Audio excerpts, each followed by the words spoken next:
امیر ضلع جمعیت اہل حدیث لکھنؤ کو دعوت خط دیں گے کہ آپ اپنے کلمات سے ہم تمام کو مستفید ہونے کا موقع عنایت فرمائیں، اور آپ سے گزارش کریں گے کہ آپ سنجیدگی کے ساتھ، اطمینان کے ساتھ آپ کی بات کو سنیں، توجہ دیں، کیونکہ یہ اللہ اس کے رسول کی بات ہے اور اس پر عمل کرنے کی کوشش کریں۔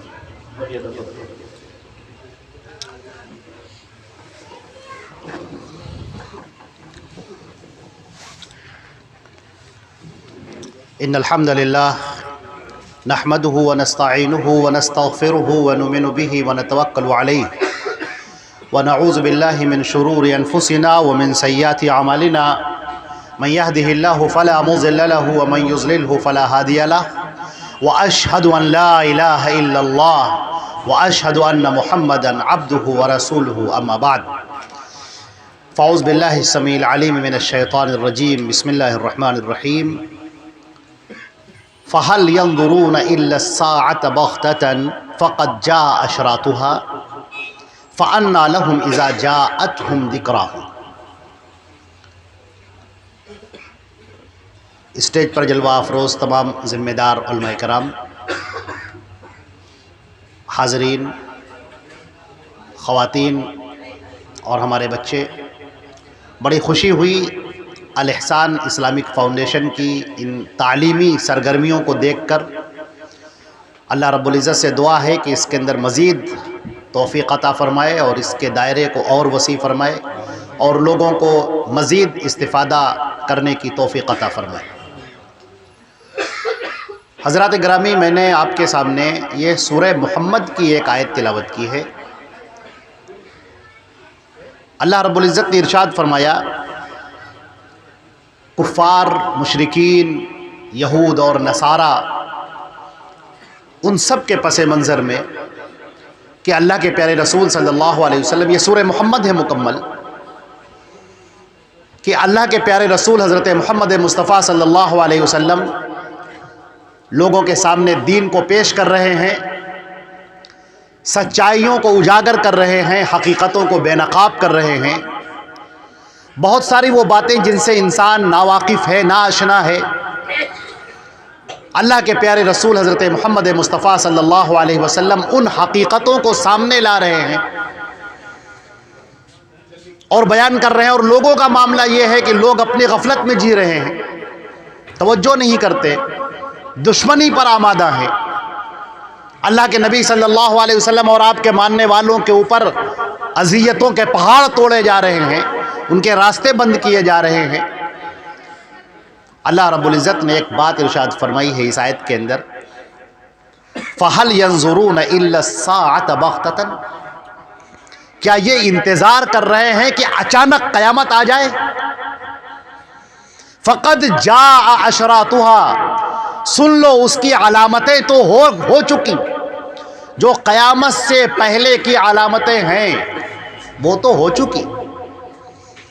فَأَنَّى لَهُمْ إِذَا جَاءَتْهُمْ ذِكْرَاهُمْ، جب قیامت آ جائے گی اس وقت پھر یہ نصیحتیں ان کو کیا فائدہ پہنچائیں گی؟ اس وقت کا نصیحت حاصل کرنا اس وقت کیا فائدہ پہنچائے گا؟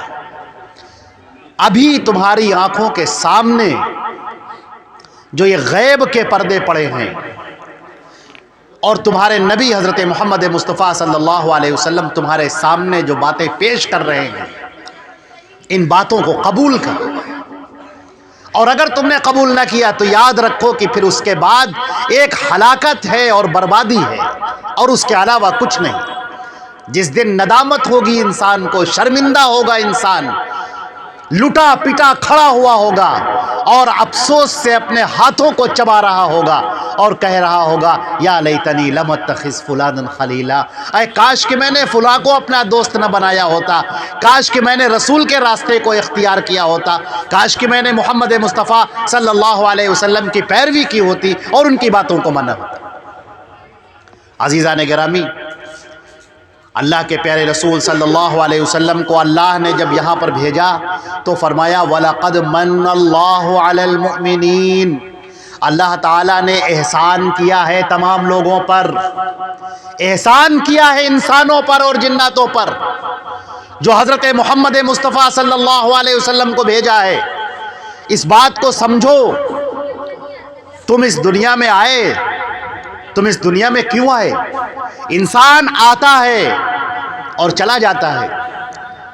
ایک ایسا وقت آتا ہے کہ انسان چلتا پھرتا انسان، دوڑتا بھاگتا انسان ایک دم سے زمین پر گر جاتا ہے اور اس کی روح کھینچ لی جاتی ہے. اب وہ حرکت نہیں کر سکتا، چل نہیں سکتا، بول نہیں سکتا، بات نہیں کر سکتا، سب ختم ہو جاتا ہے بیک لمحہ.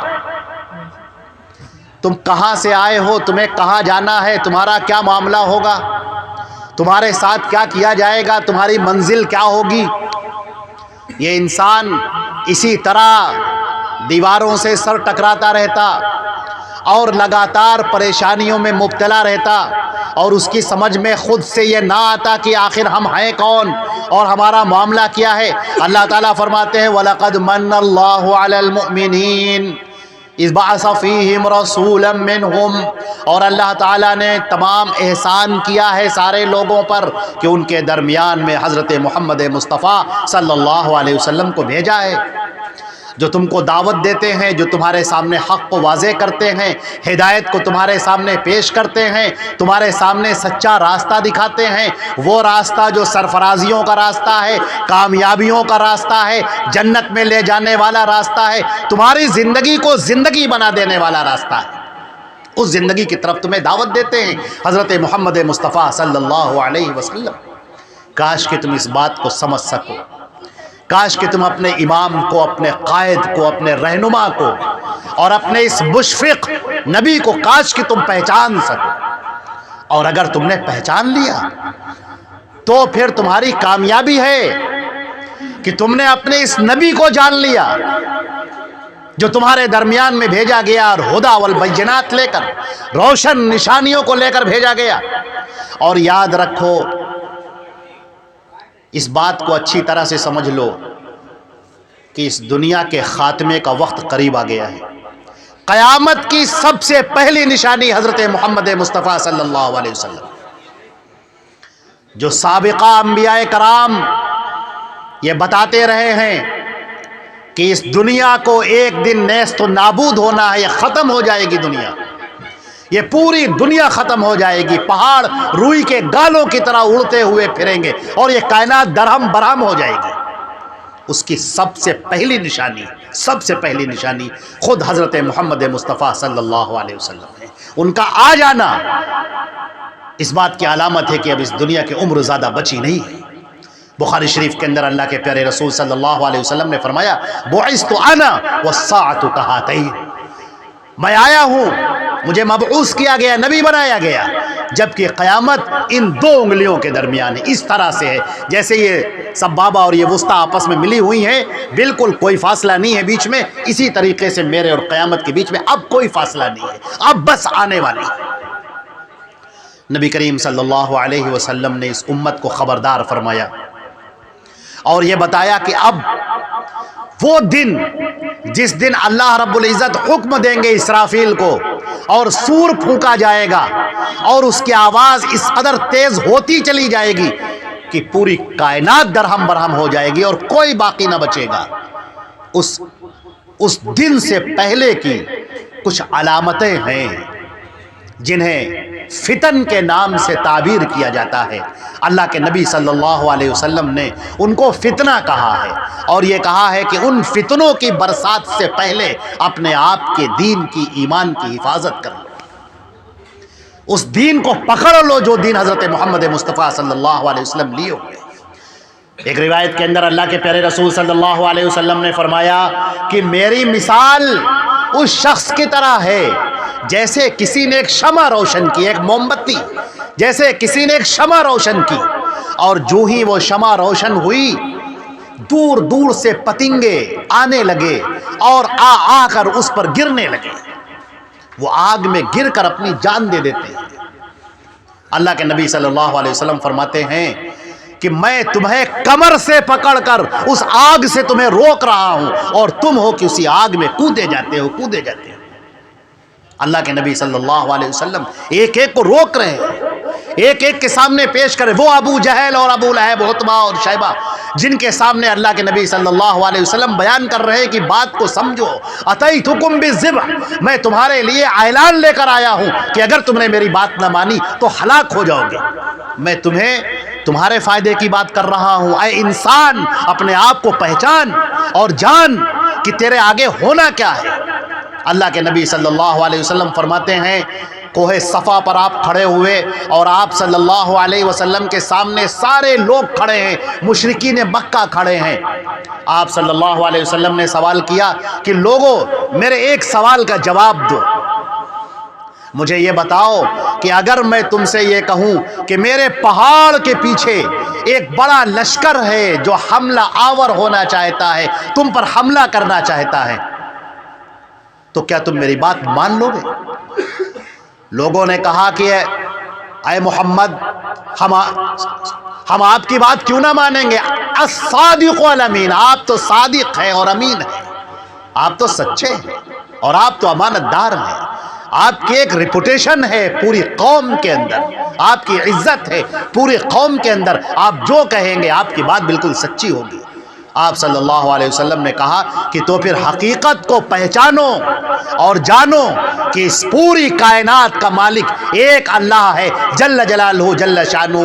باقی سب اس کے بندے ہیں، سب اس کے غلام ہیں، ہر ایک اس کی عبادت کرتا ہے اور وہی ہے جو سب کو پیدا کرنے والا ہے. وہ خالق ہے اور باقی سب اس کی مخلوق ہے. وہ اللہ رب العزت دینے والا ہے اور باقی سب اس کے محتاج ہیں، سب پانے والے ہیں. وہ عیسیٰ علیہ السلام ہو یا موسیٰ ہو یا داؤد ہو یا زکریا ہو یا سلیمان ہو، کوئی بھی پیغمبر ہو جو تم ان کو پکارتے ہو اور ان کو آوازیں دیتے ہو اور ان کے آگے کینڈل جلاتے ہو اور ان کے آگے گھٹنوں کے اوپر جھک جاتے ہو اور ان کو آوازیں دیتے ہو، جان لو کہ سب محتاج ہیں. دینے والی ذات صرف ایک اللہ کی ہے. ان اللہ هو الرزاق ذو القوة المتین. لا الہ الا اللہ. قولوا لا الہ الا اللہ، کہو گے ایک اللہ کے علاوہ دوسرا کوئی الہ نہیں ہے، تم کامیاب ہو جاؤ گے. آپ نے دیکھا سب تو چپ ہو گئے، سن رہ گئے، بالکل خاموش. اور بولا تو ابو لہب بولا، کہنے لگا تبت یدا سائر اليوم لہذا جماعتنا، تیرے ہاتھ ٹوٹ جائے محمد، اسی لیے تو نے جمع کیا تھا ہم کو یہی بات کہنے کے لیے.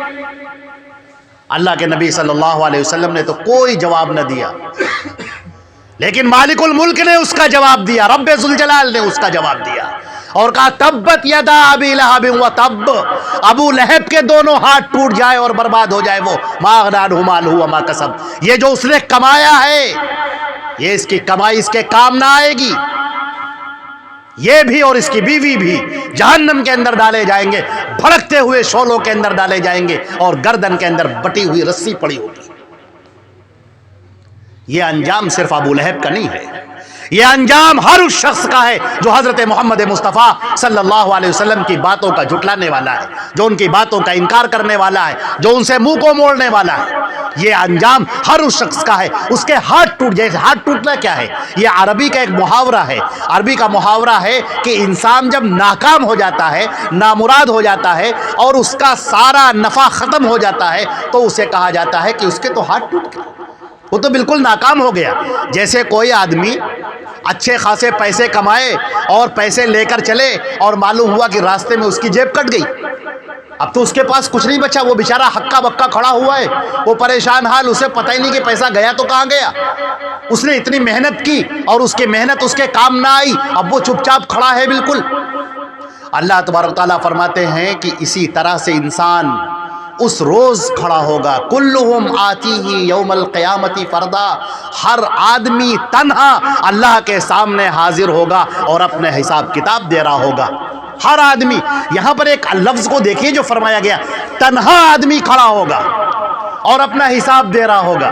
اب آدمی نہیں کہہ سکتا کہ ہم کیا کریں، ماحول ہمارے مطابق نہیں تھا، لوگ ہمارے مطابق نہیں تھے، ہمارے یہاں فلاں نے تو ایسے کہا تھا اور فلاں نے تو یوں سمجھایا تھا اور فلاں نے تو ایسے سمجھایا تھا. کہا جائے گا کہ اپنی زبان کو بند رکھو اور خاموش رہو. تمہارے درمیان ایک رسول بھیجا گیا تھا، حضرت محمد مصطفیٰ صلی اللہ علیہ وسلم، ہدایت کا دار و مدار ان کے اوپر تھا، نجات کا دار و مدار ان کے اوپر تھا، تمہاری کامیابی ان کی بات ماننے میں تھی۔ اب کب سے تم کہنے لگے کہ فلاں نے تو کچھ اور کہا تھا، فلاں نے تو کچھ اور کہا تھا، فلاں تو کچھ اور سمجھا رہے تھے؟ ہمارے یہاں کے رسم و رواج، ہمارے یہاں کی ریتیاں، ہمارے یہاں کے طور طریقے، دادا جان، نانا جان، ابا جان اور فلاں صاحب تو اس طرح سے کہہ رہے تھے، ہم کیا کریں فلاں، ہمارے بڑے ہماری بات نہیں مانے اور اسی لیے ہم کو یہ غلط کام کرنا پڑا۔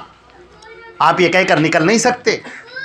قرآن پاک نے بھی اس کو کہا ہے کہ کل قیامت کے دن جب سزائیں سنائی جا رہی ہوں گی، اس وقت کچھ لوگ آئیں گے اور کہیں گے پروردگار عالم، ربنا انا اطعنا سادتنا وكبراءنا فاضلونا السبيل ربنا آتهم ضعفين من العذاب ولعنهم لعنا كبيرا۔ اے ہمارے پاک پروردگار، ہم نے بات مانی اپنے بڑوں کی، اپنے پرکھوں کی، اور فاضلونا السبیل، تو ہم کو تو ان لوگوں نے گمراہ کر دیا، پروردگار ان لوگوں نے ہم کو گمراہ کر دیا۔ اے ہمارے پروردگار، ان کو دوہرا عذاب عطا فرما، دوگنا عذاب عطا فرما، اور ان کے اوپر بہت بڑی لعنت داخل فرما۔ سورہ اعراف میں اس کا جواب دیا گیا ہے، لِكُلٍّ ضعف، خاموش رہو، ہر ایک کو دگنا عذاب ملے گا۔ اب یہاں یہ باتیں کہنے کا وقت نہیں ہے کہ تمہیں فلاں نے گمراہ کر دیا، فلاں نے گمراہ کر دیا۔ کیوں تمہیں گمراہ کر دیا فلاں نے؟ تمہارے درمیان رسول بھیجا گیا اور رسول کی تعلیمات کو قیامت تک کے لیے محفوظ کر دیا گیا، اب کیسے کہتے ہو کہ ہمیں گمراہ کر دیا گیا؟ اس راستے کو چھوڑ کر تم نے کوئی اور راستہ اختیار کیا، تم نے مغربی تہذیب اور تمدن کو اختیار کیا۔ اسلام کی تہذیب تمہیں پسند نہ آئی، اسلام کا طور طریقہ تمہیں پسند نہ آیا، تم نے تو کوئی اور طریقہ اختیار کیا۔ بیٹھنے میں، اٹھنے میں، لباس میں، کھانے میں، پینے میں، چلنے میں، سیاست میں، معاشرت میں، معاملات میں، آداب میں، تمام زندگی کے ہر شعبے میں تم نے تو اسلام کی بات ہی نہیں مانی، تم نے تو محمد رسول اللہ صلی اللہ علیہ وسلم کی بات تسلیم ہی نہیں کی، بات ہی نہیں مانی۔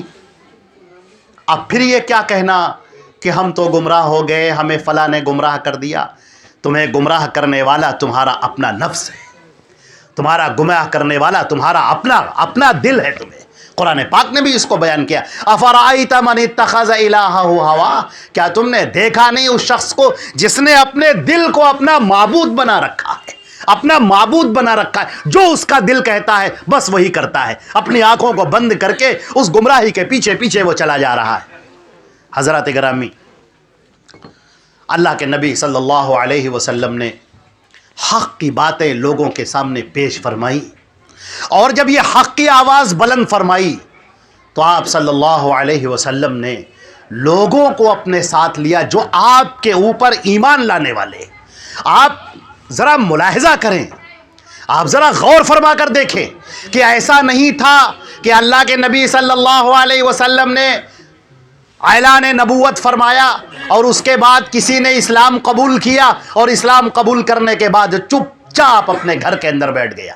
نہیں، وہاں تو آگ لگ جاتی تھی، وہاں تو زندگیاں تبدیل ہو جاتی تھی، وہاں تو انسان بدل جاتا تھا، پورا کا پورا انسان، گویا اب وہ رہا ہی نہیں جو پہلے کبھی تھا، گویا کہ وہ انسان تھا ہی نہیں جو پہلے کبھی تھا۔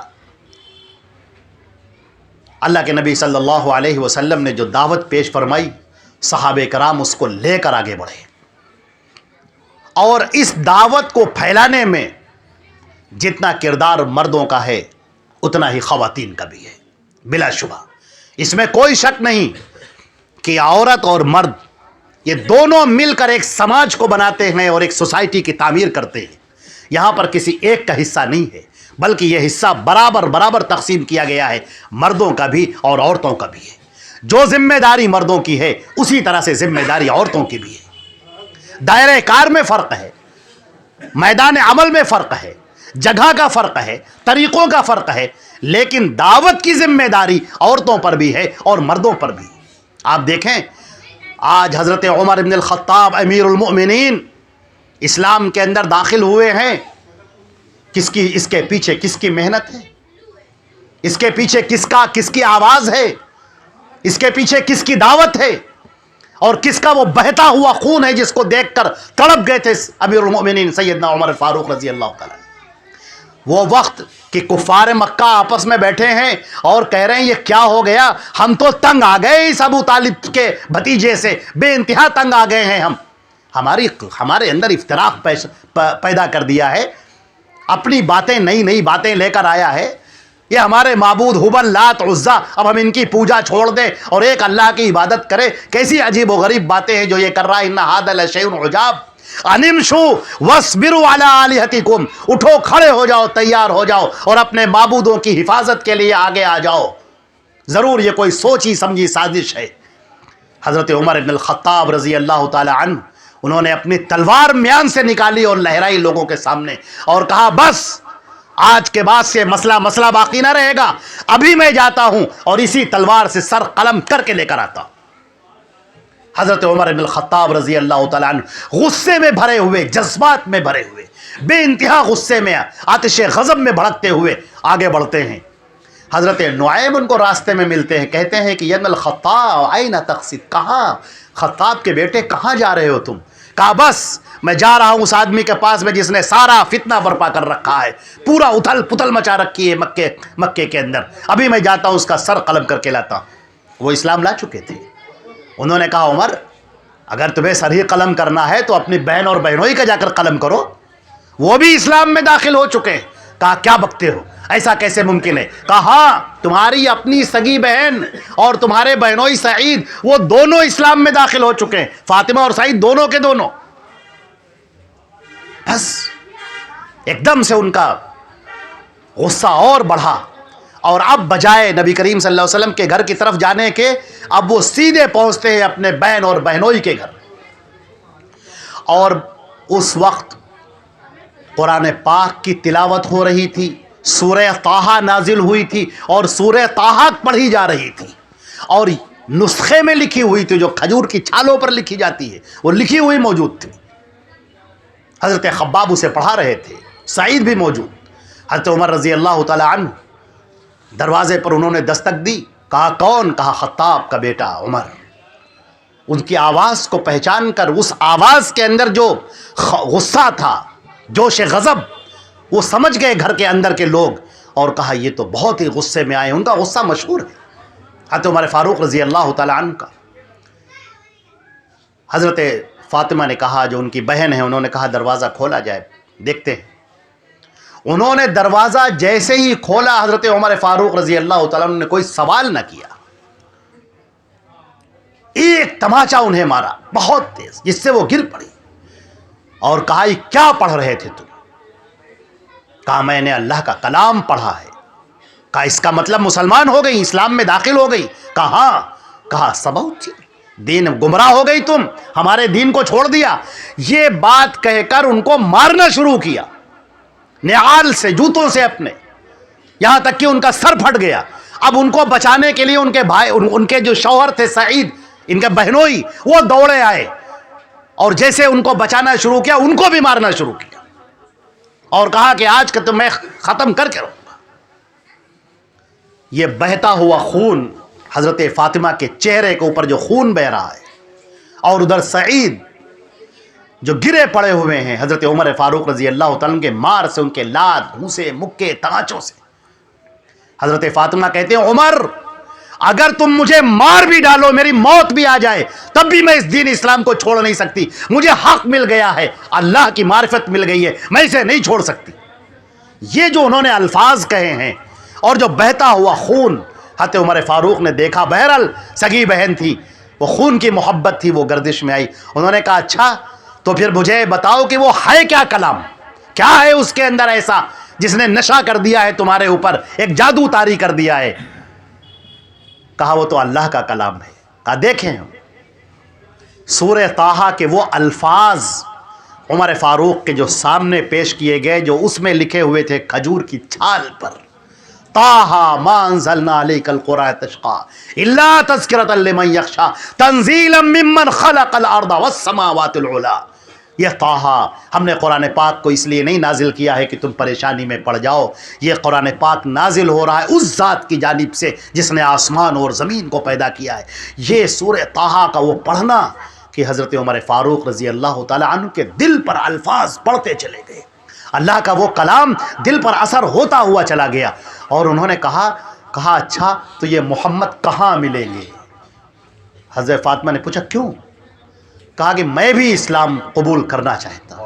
یہ بات سن کر وہ جو خباب تھے اندر، وہ باہر نکل آئے، انہوں نے اللہ اکبر کا نعرہ لگایا اور کہا میں نے اپنے کانوں سے سنا تھا، کل اللہ کے پیارے رسول حضرت محمد مصطفیٰ صلی اللہ علیہ وسلم کہہ رہے تھے کہ اے اللہ تو عمرو ابن ہشام، ابو جہل، عمرو ابن ہشام یا عمر ابن الخطاب، ان دونوں میں سے کسی ایک کو یا اللہ ہدایت عطا فرما دے، ان دونوں میں سے جو احب الیک، جو بھی آپ کو زیادہ محبوب ہو، اسے اسلام کی تقویت عطا فرما، اسلام کو طاقت پہنچا۔ مجھے پتا چل گیا کہ وہ دعا تمہارے حق میں قبول ہوئی ہے۔ چنانچہ وہ ان کا ہاتھ پکڑ کر لے کر چلے اور کہا وہ یہاں نہیں ملیں گے، وہ ملیں گے ایک دوسرے مقام پر۔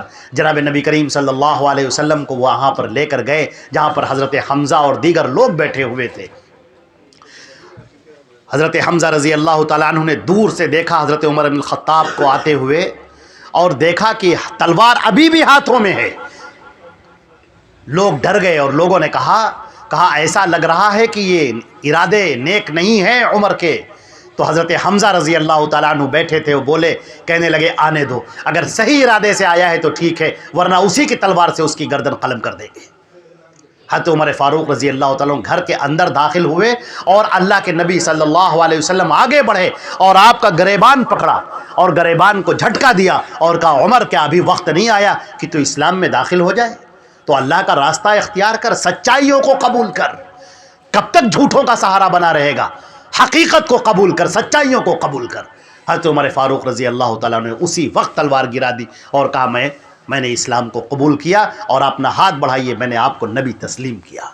آپ دیکھیں کہ اس دعوت کے پیچھے حضرت فاطمہ کا بہتا ہوا خون، وہ جذبات، وہ محبت، جس طرح سے انہوں نے دعوت دی، جس طرح سے انہوں نے حضرت عمر فاروق رضی اللہ تعالیٰ عنہ کے سامنے وہ سورہ طٰہٰ پیش کی، آج کتنا بڑا ان کو ثواب مل رہا ہوگا، ان کو کتنا ثواب مل رہا ہوگا۔ حضرت عمر فاروق رضی اللہ تعالیٰ عنہ کا تو کیا پوچھنا، وہ تو بخشا، ان کو تو دنیا کے اندر جنت کی بشارت دی گئی، اور ان کو جنت کی بشارت دی گئی۔ مجھے ایک واقعہ یاد آیا، سیدنا عمر فاروق رضی اللہ تعالیٰ عنہ، حضرت عائشہ رضی اللہ تعالیٰ عنہ فرماتی ہیں، بخاری شریف کی روایت ہے، نبی کریم صلی اللہ علیہ وسلم نے کہا آسمان میں جتنے تارے ہیں اتنی عمر کی نیکیاں ہیں۔ عمر رضی اللہ تعالیٰ کی نیکیاں آسمان میں جس قدر تارے ہیں، اللہ اکبر۔ فاروق اعظم جنہوں نے قیصر و کسریٰ کے چھکے چھوڑا دیے، قیصر کا تاج اور کسریٰ کا تاج دونوں آیا یہاں پر مدینے کے اندر، اسلامی ریاست کے اندر۔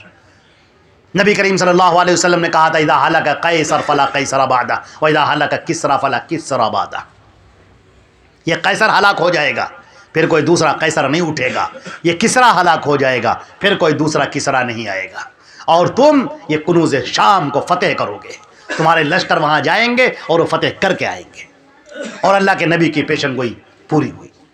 سیدنا عمر فاروق رضی اللہ تعالیٰ عنہ کو یہ بات معلوم ہوئی کہ حضرت حذیفہ ابن الیمان رضی اللہ تعالیٰ عنہ، ان کے پاس مدینے کے منافقین کی فہرست ہے کہ مدینے کے اندر منافق کون کون ہیں۔ اللہ کے نبی صلی اللہ علیہ وسلم نے ان کو اور اپنے خاص صحابہ کرام کو بیان کر دیا تھا، اور ان سے یہ کہا تھا کہ اس کو راز رکھنا۔ چنانچہ ظاہر سی بات ہے کہ حضرت حذیفہ جو ان فتن کی روایتوں کے سب سے زیادہ راوی ہیں، اور آج الحمدللہ فتن کی جو بھی روایتیں ہیں اکثر و بیشتر حضرت حذیفہ ابن الیمان رضی اللہ تعالیٰ عنہ سے مروی ہیں۔ اس سے نبی کریم صلی اللہ علیہ وسلم کی وہ مدبرانہ شان پتہ چلتی ہے جسے انتظامی صلاحیت کہتے ہیں، کہ کس طریقے سے آپ نے ایک باب کا سد کر دیا، ایک راستے کو کیسے آپ نے بند کر دیا۔ سیدنا عمر فاروق رضی اللہ تعالیٰ عنہ حضرت حذیفہ کے دروازے پر پہنچتے ہیں، دروازہ کھٹکھٹاتے ہیں، سیدنا حذیفہ باہر نکلتے ہیں اور دنگ رہ جاتے ہیں، امیر المومنین آپ خیریت؟ امیر المومنین کیسے تشریف لائے؟ مجھے آواز دی ہوتی، یہ رات کا سناٹا کیا فتح پڑی؟ انہوں نے کہا کوئی پریشانی کی بات نہیں ہے، بس ایک چیز نے مجھے بے چین کر دیا ہے۔ کہا امیر المومنین بتائیں۔ کہا حذیفہ یہ بتاؤ، اللہ کے رسول صلی اللہ علیہ وسلم نے تمہیں مدینے کے منافقین کے نام بتائے تھے؟ انہوں نے کہا ہاں اللہ کے رسول نے مجھے بتائے تھے۔ کہا مجھے جلدی سے ان کے منافقین کے نام بتاؤ۔ انہوں نے کہا امیر المومنین یہ تو اللہ کے رسول کا راز ہے، یہ ہم کیسے بتا دیں؟ حضرت امیر المومنین رضی اللہ تعالیٰ عنہ سیدنا عمر الفاروق رضی اللہ تعالیٰ عنہ کیا فرماتے ہیں؟ کہتے ہیں اچھا تو ذرا یہ تو دیکھ لو کہ کہیں میرا نام تو نہیں ہے ان منافقین. میں جب اس روایت کو پڑھتا ہوں رونگٹے کھڑے ہو جاتے ہیں کہ اللہ اکبر، کیسے اپنے ایمان کی پرواہ کرنے والے لوگ، کیسے اپنے ایک ایک سیکنڈ کو دیکھنے والے لوگ، کیسے جنت اور دوزخ کو دیکھنے والے لوگ کس قدر غرق رہنے والے فکر آخرت میں کہ ان کو یہ گمان ہے کہ کہیں ایسا تو نہیں کہ اللہ کے نبی نے جو میرے بارے میں پیشن گوئی کی تھی اب میں بدل گیا ہوں، اب میں منافقین میں شامل ہو گیا ہوں، کہیں اب تو ایسا نہیں کہ میں اسلام کو فالو نہ کر رہا ہوں، اللہ کے نبی کی بات نہ مان رہا ہوں، کہیں میرا شمار منافقین میں تو نہیں. حضرت حذیفہ رونے لگے. انہوں نے کہا امیر المومنین کیسی باتیں کرتے ہیں؟ آپ جیسا شخص جو ایک رول ماڈل بنا ہے لوگوں کے سامنے، آپ کیسے ہو سکتے ہیں؟ آپ کا نام ہرگز نہیں. لیکن عزیزوں، میرے بھائیوں، میرے بچوں، میرے خواتین، آپ اس بات پر غور تو کریں کہ کیسے اپنے ایمان کا جائزہ لینے والے، کس قدر ان کو اس بات کی فکر ہے کہ کہیں میں منافق میں شمار تو نہیں. اور ہم کو دیکھیے صاحب، ہم مسلمانوں کو دیکھیے، ایک تصویر ذرا سا دیکھیے ان کی. نبی کریم صلی اللہ علیہ وسلم نے فرمایا تھا کہ منافق کی علامتیں، بولے تو جھوٹ بولے، امانت سپرد کر دی جائے خیانت کرے، اور جب لڑائی جھگڑا ہو تو گالیاں دے. ذرا ان 3 علامتوں کو ہر آدمی اپنے اوپر منطبق کر کے دیکھ لے. آج ہمارے ہاں جھوٹ کو فیشن سمجھا جاتا ہے، مذاق سمجھا جاتا ہے. جھوٹ بول دیا ہنس پڑے، کیا کہنے، قہقہ لگا رہے ہیں، پوری محفل تالیاں بجا رہی، واہ واہ کیا کہنے. جھوٹ بولنے کو ایک فیشن بنا لیا گیا، جوک بنا لیا گیا، مذاق بنا لیا گیا. اور بلکہ کچھ لوگ اسی جھوٹ بولنے کو ہنر سمجھ لیتے ہیں، اسکل سمجھ لیتے ہیں کہ ہم نے جھوٹ بول کے فلاں کو بیوقوف بنا دیا، ہم نے جھوٹ بول کے اتنا پیسہ کما لیا، جھوٹ بول کے یہ خراب مال نکال دیا ہم نے. اور وہ خوش ہوتا ہے جھوٹ بول کے، غلط بات کر کے، جھوٹی نوٹ ہم نے، غلط نوٹ پکڑا دی ہم نے. وہ دھوکہ دے کر خوش ہے، یہ دھوکہ کھا کر خوش ہے. یہ بھی کسی کی تلاش میں ہے کہ دھوکہ دے، وہ بھی کسی اور کو ڈھونڈ رہا ہے کہ اس کو دھوکہ دے اور جھوٹ بولے اور جھوٹ سے اپنا کاروبار چمکائے. اور گالیاں، اف، ایک زمانے میں گالیاں وہ دیتے تھے جو لوگ غصے میں آتے تھے، دشمنی ہوتی تھی، ایک دوسرے کا گریبان پکڑتے تھے، ایک دوسرے پر تلواریں چلاتے تھے، نیزے چلاتے تھے، گالیاں دیتے تھے، برا بھلا کہتے تھے. آج تو لوگ مذاق میں گالیاں دیتے، دوست کو گالی دے رہا ہے، ساتھیوں میں گالیاں دی جا رہی ہیں، اور اس کو دوستی کی علامت جانا جا رہا ہے کہ دوستی بڑی پکی ہونے کی علامت ہے، ہم جیسے چاہیں بلائیں ہمارا دوست ہے. اللہ کے نبی نے اس کو منافق کی علامت قرار دیا ہے. مہر لگا لو اپنے سینے کے اوپر کہ تم منافق ہو، تم بات کر رہے ہو، گالیاں دے رہے ہو. لڑائی کر رہا ہے آدمی، گالیاں دے رہا ہے. لڑائی جھگڑا تو چھوڑیے، یہاں مذاق میں، دوستی میں بیٹھے بٹھائے باتیں کرتے کرتے، ایسی ہی نارمل باتیں کرتے کرتے آدمی گالیاں دے رہا ہے. امانت میں خیانت کی جا رہی ہے. عزیزان گرامی، آج ہمیں یہ دیکھنا ہوگا کہ اللہ کے نبی صلی اللہ علیہ وسلم نے ہمارے سامنے جو اسلام پیش کیا تھا، جو ہدایت پیش کی تھی، ہم اس سے کتنا دور ہیں. اور یہ دیکھیے کہ موت بالکل پیچھے ہمارے آتے چلی جا رہی ہے. ہر آنے والا دن ہمیں اپنی قبر سے قریب کر دیتا ہے. ایک وقت وہ آ جائے گا جب ہم اس دنیا کو چھوڑ رہے ہوں گے، جہاں کبھی پلٹ کر واپس نہیں آنا ہے، اور اس دنیا میں داخل ہو رہے ہوں گے جہاں پر ہمیشہ ہمیشہ کے لیے رہنا ہے. اور اس وقت ہم دیکھنا ہوگا کہ ہم اللہ کے ہاں مجرم بن کر جا رہے ہیں. فرشتے گریبان پکڑ کر یضربون علی وجوہہم وادبارہم، چہروں پر تماچے مارتے ہوئے، پیٹھوں پر مکے مارتے ہوئے لے کر جا رہے ہیں، یا یہ کہہ رہے ہیں یا ایتھا النفس المطمئنہ ارجعی الی ربک راضیۃ مرضیہ، اے نفس مطمئن چل اپنے رب کی طرف، اپنے رب کے انعامات دیکھ، اپنے رب کے اکرام دیکھ. یہ غیب کے پردے تیری آنکھوں سے ہٹ گئے، تو ایمان لایا اللہ پر اور اس کے نبی پر، حضرت محمد مصطفیٰ صلی اللہ علیہ وسلم پر. اب اس کا انعام دیکھ اور اللہ کے ہاں اس کا انعام پا، اور ہم خوشی خوشی یہاں سے جا رہے ہوں گے. اللہ کے نبی نے فرمایا کہ یہ دنیا مومن کے لیے قید خانہ ہے اور کافر کے لیے یہی جنت ہے. ایک مومن کو کبھی موت سے ڈر نہیں لگتا. موت تو اس کا تحفہ ہے، موت تو مومن کا تحفہ ہے. وہ اللہ سے ملنے کی تمنا کرتا ہے، اسے کبھی موت کا خوف نہیں ہوتا. کسی مسلمان کو کوئی موت کا خوف نہیں دلا سکتا. موت تو ہمارے لیے ایک دوسری زندگی میں داخل ہونے کا ذریعہ ہے. ہمیں اچھی طرح سے معلوم ہے کہ ہم ایمان پر اس دنیا سے رخصت ہوں گے. اللہ ہم سب کا خاتمہ ایمان پر فرمائے. ایمان پر اس دنیا سے ہم رخصت ہوں گے اور اللہ کی نعمتیں ہمارا انتظار کر رہی ہیں، کیونکہ اللہ کا کلام سچا اور اللہ کے نبی سچے صلی اللہ علیہ وسلم. عزیزان گرامی، ان حقیقتوں کو، ان سچائیوں کو اب دنیا کے سامنے پیش کرنے کا کام ہے، ہمارا یہ کام ہے. نبی کریم صلی اللہ علیہ وسلم نے فرمایا جب کہ آپ اس دنیا سے جا رہے تھے اور آپ کا وہ آخری خطاب ہے، آخری تقریر ہے آپ نے جو فرمائی ہے، جسے خطبہ حجۃ الوداع کہتے ہیں، جہاں پر آپ خطبہ دیتے ہوئے اونٹنی کے اوپر کھڑے ہو گئے تھے. آپ اونٹنی کے اوپر، اپنی قصوہ جو آپ کی اونٹنی تھی اس کے اوپر کھڑے ہو گئے تھے اور آپ نے کہا تھا کہ ہو سکتا ہے اب میری تمہاری دوبارہ ملاقات نہ ہو. اس کے اندر آپ صلی اللہ علیہ وسلم نے جو طویل باتیں ارشاد فرمائیں، ان میں سے ایک بات بہت اہم بات ہے، وہ یہ کہ آپ صلی اللہ علیہ وسلم نے فرمایا بلغوا عنی ولو آیہ. امام بخاری رحمہ اللہ نے اس کو ذکر کیا ہے اپنی کتاب میں، کتاب بخاری کے اندر. یہ حدیث بالکل محفوظ ہے، متواتر حدیث ہے، موجود ہے. بلغوا عنی ولو آیا، میری طرف سے، میری جانب سے تمہیں ایک بات بھی معلوم ہو اس کو پہنچا دو. آج یہاں تو لوگوں نے باتیں پہنچائیں، مگر کس کی باتیں پہنچائیں؟ بڑے عالم کے، بڑے مولانا کے، بڑا بزرگ صاحب کے، بڑا پیر صاحب کے، بڑے فلاں صاحب کے، اپنے دادا کے، اپنے ابا کی باتیں، اپنے خاندان کے بزرگوں کی باتیں، اور کسی سے مرید ہیں ان کی باتیں، اور فلاں سے قریب ہیں ان کی باتیں، ان کی حکایتیں، ان کے تذکرے. اللہ کے نبی صلی اللہ علیہ وسلم کی جو آخری وصیت، جہاں پر آپ کھڑے ہوئے خطبہ، آخری خطبہ جس میں آپ نے پوری امت محمدیہ سے خطاب کیا ہے، جس میں مرد بھی شامل ہیں اور عورتیں بھی شامل ہیں، اور آپ نے فرمایا بلغوا عنی ولو آیا، میری طرف سے، یہ اس قید کو آپ یاد رکھیں، میری جانب سے تمہیں ایک بات بھی اگر معلوم ہو، اور یہ بھی ہم بتا دیں کہ صحیح بات معلوم ہو، کیونکہ لوگوں نے حضور صلی اللہ علیہ وسلم کے نام پر جھوٹ بھی بہت گڑھے ہیں. یہودیوں کو تو بہت دشمنی رہی آپ سے، عیسائیوں کو تو بہت دشمنی رہی آپ سے، انہوں نے آپ کے نام پر جھوٹی باتیں گڑھی اور پھیلا دی، اور بڑے خوش ہوئے اور کہنے لگے. امیر المومنین کے سامنے، عبد الملک ابن مروان کے سامنے کہا تھا کہ ایک پکڑا گیا تھا جو جھوٹی حدیثیں گڑھتا تھا، نوح ابن مریم جھوٹی حدیثیں گڑھا کرتا تھا. اس کو پکڑا گیا تو اس نے کہا ٹھیک ہے میں نے جھوٹی حدیثیں پھیلائی ہیں، ٹھیک ہے، لیکن کرو گے کیا تم؟ 4000 میں نے جھوٹی حدیثیں پھیلائی ہیں لوگوں کے درمیان، کیا کرو گے تم؟ میں تو مر کے چلا جاؤں گا. عبد الملک نے مروان نے کہا تھا کہ ہمارے پاس شہاب زہری جیسے لوگ ہیں جو تمہاری ان جھوٹی حدیثوں کو چھلنی میں چھان لیں گے. اور واقعی بالکل صحیح بات ہے، جس طریقے سے انہوں نے چھان کے، پٹخ کے حدیثوں کو الگ کر دیا.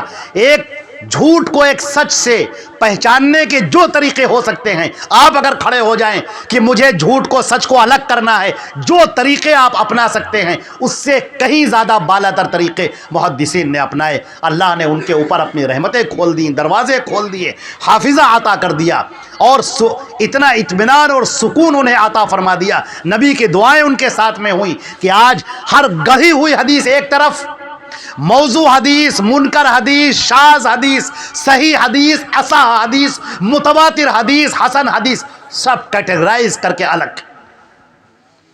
ایک حدیث کے اوپر آپ انگلی رکھ دیجئے، کسی حدیث کے اوپر آپ کو پتا چل جائے گا اس کا راوی کون، اس کا باپ کا نام، اس کا نام، اس کے استاد کا نام، اس کے سفر کا نام، کس سے کتابیں پڑھی، کہاں پڑھی، کتنی بار سفر کیا، اپنے شیخ سے اس کی ملاقات ہوئی کہ نہیں، پوری ایک زندگی.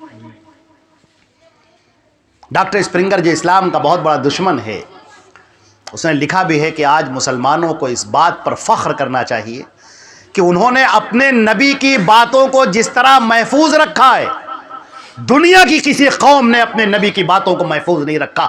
5 لاکھ لوگوں کے تذکرے محفوظ ہو گئے ہیں صرف اس لیے کہ انہوں نے قال رسول اللہ صلی اللہ علیہ وسلم کہا، اللہ کے رسول نے کہا. بس اس قال رسول اللہ کہنے کی وجہ سے آج ان 5 لاکھ لوگوں کے تذکرے موجود ہیں. وہ صحیح ہیں، غلط ہیں، وہ سب کیٹیگرائز موجود ہے. یہ حدیث صحیح ہے، یہ حدیث صحیح نہیں ہے، اس میں فلاں راوی ہے جو جھوٹ بولتا ہے، یہ راوی ہے جس کے جھوٹ 4 بار پکڑے گئے ہیں، یہ وہ آدمی ہے جو بڑا نیک ہے، بڑا متقی پرہیزگار ہے، لیکن اس کا حافظہ نہیں صحیح ہے، وہ ایک حدیث کو دوسری حدیث میں ملا دیتا ہے، ادھر کی بات اس میں ملا دیتا ہے، اس کو یاد ہی نہیں رہتی کہ کون سی بات اللہ کے رسول کی ہے اور کون سی بات صحابی رسول کی ہے، وہ دونوں باتوں کو ملا دیتا ہے۔ اتنی باریکی اور اتنی نزاکت کے ساتھ آج حدیثوں کو قیامت تک کے لیے مرتب کر دیا گیا۔ اب آپ یہ نہیں کہتے اللہ نے انتظام کیا ہے، اِنَّا نَحْنُ نَزَّلْنَا الذِّكْرَ وَإِنَّا لَهُ لَحَافِظُونَ، اس ذکر کو ہم نے اتارا ہے اور ہم اس کی حفاظت کرنے والے ہیں۔ اللہ نے یہ انتظام کر دیا، قرآن پاک بھی محفوظ ہے، حدیثیں بھی محفوظ ہیں، نبی کی سیرت بھی محفوظ ہے، اور آج ضرورت ہے تو ان لوگوں کی جو ان کو عام کرنے والے ہوں، جو ان کو پھیلانے والے ہوں۔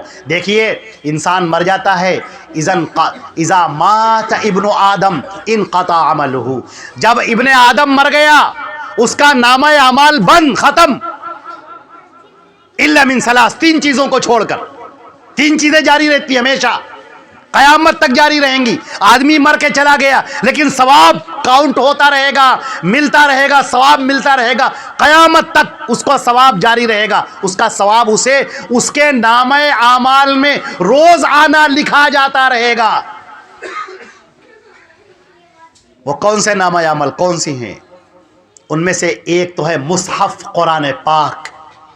اس قرآن پاک کو جس نے اپنے سینے میں اتارا، جس نے پڑھا، جس نے سیکھا، جس نے سکھایا، قرآن پاک کے تعلق سے جو بھی اس کی کوشش ہے، مصحفا یؤرثہ۔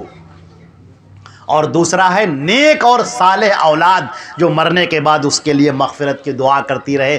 باپ نے، ماں نے اپنے بیٹے کو، بیٹی کو اسلام پر پرورش دی، توحید سکھائی، یہ اللہ کی توحید ہے، یہ اللہ کے ساتھ شرک کرنا ہے، یہ اللہ کے نبی کی باتیں ہیں اسے سنت کہتے ہیں، یہ اللہ کے نبی کی باتیں نہیں ہیں اسے بدعت کہتے ہیں، یہ توحید ہے، یہ شرک ہے، یہ سنت ہے، یہ بدعت ہے، یہ قرآن ہے، اللہ کا کلام ہے، یہ حدیثیں ہیں جو رسول اللہ کا فرمان ہے، اور اس پر جو تربیت فرمائی۔ اور تیسری چیز ہے صدقہ جاریہ۔ صدقہ جاریہ کوئی ایسا کام کرنا، یہ بہت بڑا لفظ ہے، بہت وسیع لفظ ہے۔ وہ جو آدمی کر کے گیا جس کا ثواب اسے چلتا رہے، کسی نے مسجد بنا دی وہ تو دنیا سے چلا گیا، نمازیں ابھی بھی ہو رہی ہیں۔ کسی آدمی نے فرش بنوا دیا وہ تو دنیا سے چلا گیا، رخصت ہو گیا۔ ہو سکتا ہے آج اس نے جیب سے پیسہ نکالا اور مسجد میں دیا، صبح پیسہ دیا، شام کو انتقال، اب وہ تو چلا گیا، اس کا نامہ اعمال لپیٹ دیا گیا، لپیٹ کر رکھ دیا گیا۔ لیکن یہ جو عمل وہ کر کے گیا ہے، اب اس کا نامہ اعمال جاری ہو گیا، بونس میں اس کا ثواب، ایکسٹرا ثواب جو اس کو ملتا رہے گا، اور یہ نامہ اعمال ابھی نہیں لپیٹا گیا، اس کا ثواب درج ہوتا رہے گا، ہمیشہ درج ہوتا رہے گا، یہاں تک کہ قیامت آ جائے۔ یہ مسجد کے تعلق سے، تعلیم کے تعلق سے، کوئی بچہ غریب تھا، آپ نے اس کی تعلیم کروا دی، آپ نے اسے قرآن پڑھوا دیا، آپ نے فیس ادا کر دی، اس کی حدیثیں آپ نے پڑھوا دی، کسی کو عالم بنا دیا۔ کوئی مرکز کھولا، جیسے یہاں پر مرکز ہے احسان للتعلیمی، یہ جو مرکز کھولا گیا قرآن پاک کی تعلیم کے لیے، تفسیر کے لیے، حدیث کے لیے، فقہ کے لیے، اصول حدیث کے لیے، یہ جو ایک پورا سلسلہ جاری ہوا، داعیات پیدا ہو رہی ہیں، مبلغات پیدا ہو رہی ہیں، قرآن اور حدیث کی خدمت کرنے والی، دین اسلام کو سمجھنے والی اور پھر ان کو دوسروں تک پہنچانے والی، یہ ساری چیزیں صدقہ جاریہ میں ہیں۔ اور یاد رکھنا، ایک بات یاد رکھیے، بہت اہم بات، غزوہ تبوک کے موقع پر نبی کریم صلی اللہ علیہ وسلم نے جب لوگوں سے ایک آواز لگائی کہ لوگوں جس کے پاس جو ہے وہ سب لے کر چلے آؤ، لوگ سب لے کر چلے آئے۔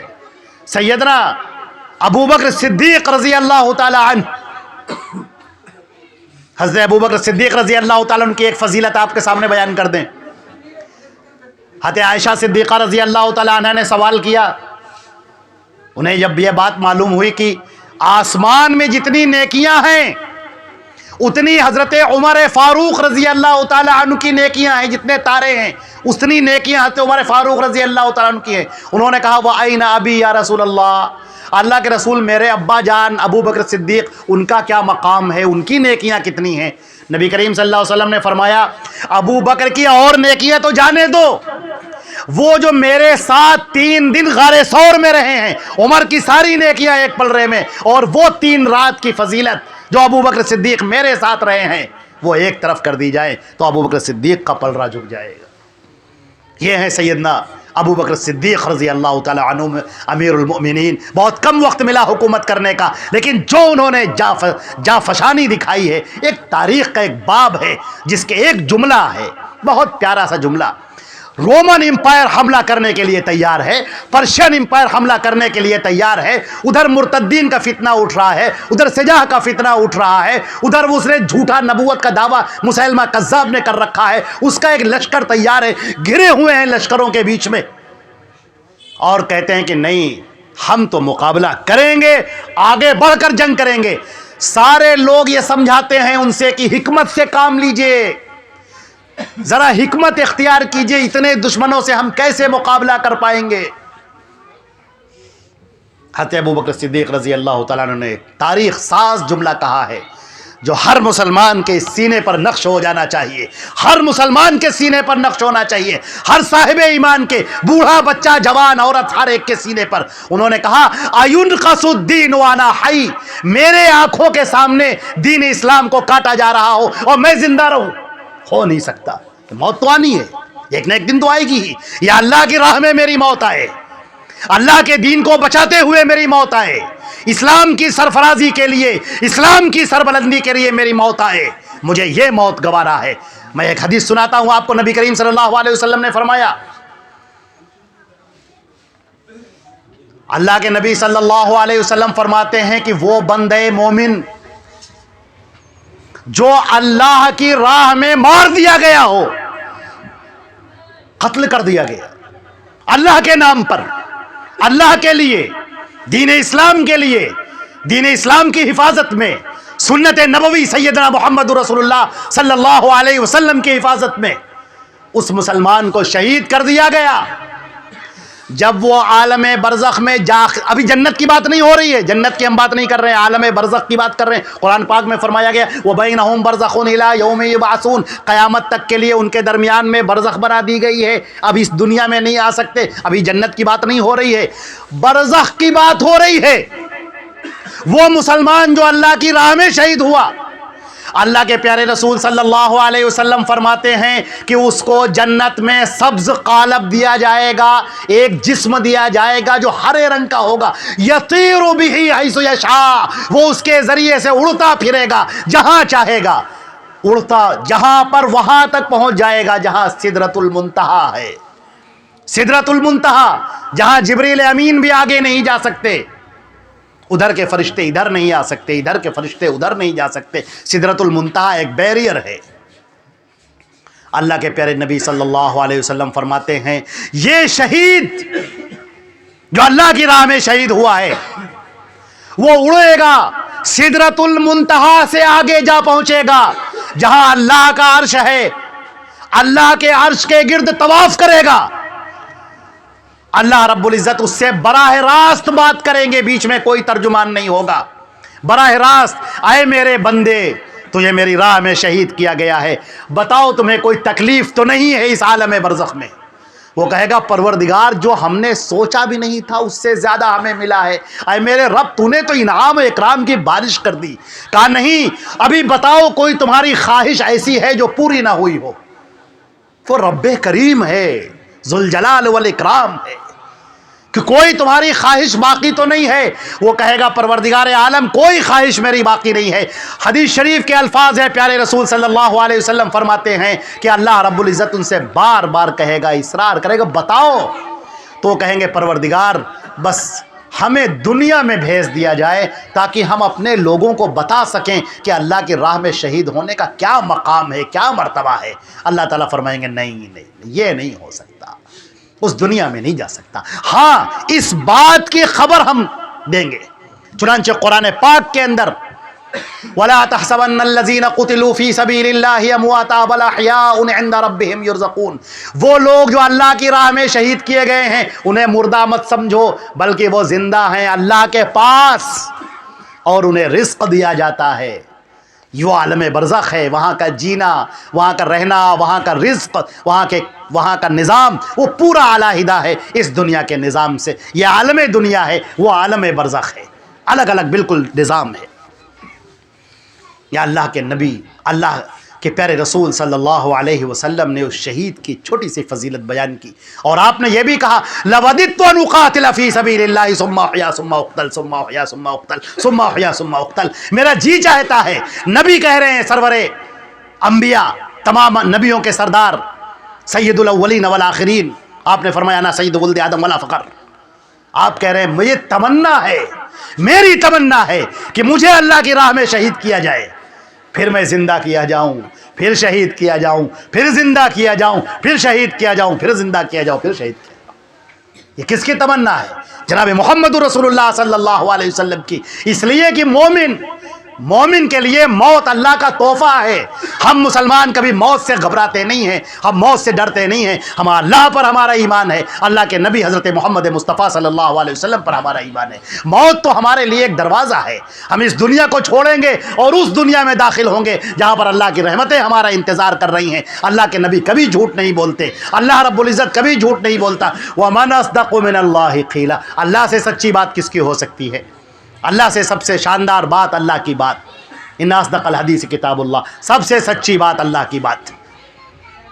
یہ تو ہم جب سے ایک مومن کا معاملہ یہ ہوتا ہے کہ وہ جنت کی سرفرازیاں اور اللہ کا انعام، اللہ کا اکرام کہ اپنے شہید کے لیے اس کے گناہوں کو معاف کر دیتا ہے اور اسے اپنی جنت میں داخل کر رہا ہے۔ شہید کا قطرہ زمین پر گرنے سے پہلے اللہ قبول کر رہا ہے۔ وہ اللہ کے انعام لینے کے لیے، اللہ کی سرفرازی حاصل کرنے کے لیے، اس کی رضا کے لیے ایک بندہ مومن تو تڑپتا ہے، اس کا دن دن نہیں، اس کی رات رات نہیں، بستروں پر اسے چین نہیں آتا۔ قرآن پاک نے اس کا تذکرہ کیا ہے، یذکرون اللہ، جو اللہ کا ذکر کرتے ہیں علی جنوب، جو اپنے بستروں پر اٹھتے وقت، لیٹتے وقت اپنے پہلوؤں کے بل اللہ کا ذکر کرتے ہیں، وہ یاد کرتے ہیں اللہ کو۔ نبی کریم صلی اللہ علیہ وسلم نے فرمایا اس بندے مومن پر جہنم حرام ہے جس نے اللہ کو اکیلے میں تنہائی میں یاد کیا اور اس کی آنکھوں سے آنسو جاری ہو گئے۔ اللہ کو یاد کیا اور وفور شوق میں، فرط محبت میں اس کی آنکھوں سے آنسو جاری ہو گئے۔ اللہ تعالیٰ فرماتے ہیں کہ میں اپنے اس بندے مومن کو جہنم میں نہیں ڈال سکتا، جہنم کی آگ اس کے اوپر حرام ہو جاتی۔ عزیزان گرامی، اس اسلام کو دوسروں تک پہنچانے کی ضرورت ہے، اپنے گھر کو بیان کرنے کی ضرورت ہے، گھروں کے اندر تذکرہ کرنے کی ضرورت ہے، اللہ کے کلام کی، محمد مصطفیٰ صلی اللہ علیہ وسلم کی سیرت کا تذکرہ ہو، ان کے اقوال کا، ان کے احادیث کا تذکرہ ہو، ان کی باتوں کا تذکرہ ہو۔ اور ہم یہ بیان کر دیں، وہ جو حدیث آپ کے سامنے ہم پیش کر رہے تھے، جس میں ہم نے آپ کے سامنے عرض کیا کہ بندے مومن کا سارا عمل منقطع ہو جاتا ہے، اذا مات ابن آدم انقطع عملہ، بندے مومن مر گیا، اس کا انتقال ہو گیا، سارا نامہ اعمال لپیٹ دیا گیا، اب ختم۔ اس دنیا میں آئے تھے تم، زندگی کیسی گزاری ہے ریکارڈڈ ہے، اب ریکارڈ ہو گیا، اب اس میں کمی بیشی نہیں ہو سکتی، اب یہ ریکارڈ ہو گیا تمہارا سارا عمل۔ اب قیامت کے دن یہی نامہ اعمال کھولا جائے گا، ہاؤ مقرؤ کتابیہ، پڑھو اپنے اس نامہ اعمال کو اور دیکھو اس کے اندر کیا کیا ریکارڈ ہے، تمہاری زندگی کا ایک ایک لمحہ اس کے اندر ریکارڈ ہے۔ نامہ اعمال لپیٹ دیا گیا، نیکیاں بند ہو گئیں، آدمی سبحان اللہ کہنے کا محتاج ہو گیا، 2 رکعت نماز پڑھنے کا محتاج ہو گیا، قرآن پاک کی آیتوں کی تلاوت کرنے کا محتاج ہو گیا۔ اب تلاوت بھی ہوگی، نماز بھی ہوگی، ذکر بھی ہوگا، ہو بھی سب کچھ ہوگا، لیکن اب وہ نامہ اعمال بند ہو گیا، اب ثواب اس کا نہیں ہے، لیکن صدقہ جاریہ جاری رہے گا۔ ہماری جو خواتین یہاں پر آئی ہوئی ہیں اور ان کے جو افراد، ان کے شوہر، ان کے باپ، ان کے بھائی یہاں پر جو بیٹھے ہوئے ہیں، میں مبارکباد دیتا ہوں آپ لوگوں کو، ایسی فیملی اور ایسا گھر جس کے مرد بھی یہاں پر بیٹھے ہوں اور خواتین بھی یہاں پر بیٹھی ہوں، یہ سماج کا دونوں حصہ یہاں پر بیٹھا ہے، اس گھر کے اوپر اللہ کی کس قدر رحمتیں نازل ہو رہی ہوں گی، کس قدر اللہ کی عنایات اس کے اوپر نازل ہو رہی ہوں گی. جس کی بچیاں، جس کی بیوی، جس کی بہن، جس کی بیٹی وہ جو دین کو سیکھ رہی ہو، داعیہ بن رہی ہو، مبلغہ بن رہی ہو، رسول اللہ صلی اللہ علیہ وسلم کی باتوں کو آگے بڑھا رہی ہو، ان کی سنتوں کو آگے بڑھا رہی ہو، بدعات کا قلع قما کر رہی ہو، توحید کو پیش کر رہی ہو، شرک کو کی جڑوں کو اکھاڑ رہی ہو اور حقیقتوں کو سامنے لا رہی ہو، کس قدر اس کا ثواب ہوگا. جتنا ثواب اس کو ہوگا اتنا ہی ثواب ان لوگوں کو بھی ہوگا جو اس میں تعاون کرنے والے ہیں. چاہے وہ اپنا وقت دے کر تعاون کرنے والے ہوں، پیسہ دے کر تعاون کرنے والے ہوں، ان کا سپورٹ کر کے تعاون کرنے والے ہوں، اچھے جملوں سے ان کی مدد کرنے والے ہوں، ان کی ہمت افزائی کرنے والے ہوں، تشجیعی کلمات کہنے والے ہوں اور یہ کہنے والے ہوں کہ ہم تمہارے ساتھ ہیں، تم اچھی طریقے سے اس دعوت کو پیش کرو، تم اپنی زندگی کو وقف کر دو دین کے لیے، ہم اس کی ذمہ داری لیتے ہیں، کفالت لیتے ہیں. کس قدر خوش نصیب ہیں وہ. ایسے گھروں کے اوپر اللہ کی رحمتیں ٹوٹ کر برستی ہیں. یہ وہ لوگ ہیں جنہوں کامیاب ہو گئے، جو اس دنیا کے اندر آئے اور ان کا جینا وصول ہو گیا. ان کی جب موت آئے گی مسکراتے ہوئے ان کی موت ہوگی، خوشی کے ساتھ ان کی موت ہوگی اور فرشتے کہیں گے یا ایتھا النفس المطمئنہ ارجعی الی ربک راضیۃ مرضیہ، چل اپنے رب کی طرف اور انعامات کو حاصل کر. اب موت بھی آ جائے گی تو نامہ اعمال جاری رہے گا، وہ نیک اعمال جاری رہیں گے. اللہ رب العزت ہم کو اور آپ کو ان لوگوں میں سے بنائے جو صدقہ جاریہ کرنے والے ہوں. اور صدقہ جاریہ میں سب سے آگے بڑھ کر یہ علم ہے جس کا سیکھنا، جس کا سکھانا، جو نبی کریم صلی اللہ علیہ وسلم نے فرمایا ہے طلب العلم فریضۃ علی کل مسلمین، کہ علم کا حاصل کرنا ہر مومن پر فرض ہے، ہر بندہ مومن پر، جو مومن ہو یا مومنہ ہو، مسلم ہو یا مسلمہ ہو، ہر ایک کے اوپر یہ چیز لازم کر دی گئی ہے. اب وہ کس قدر اچھے لوگ ہوں گے. فتنوں کے اس دور میں نبی کریم صلی اللہ علیہ وسلم نے فرمایا تھا کہ قریب ہے کہ وہ زمانہ آ جائے کہ جب ایمان بچانا اس قدر مشکل ہوگا کہ قابض جمر فی یدہ، جیسے ہاتھوں میں انگارہ رکھنا اس قدر مشکل ہوگا ایمان کا بچانا.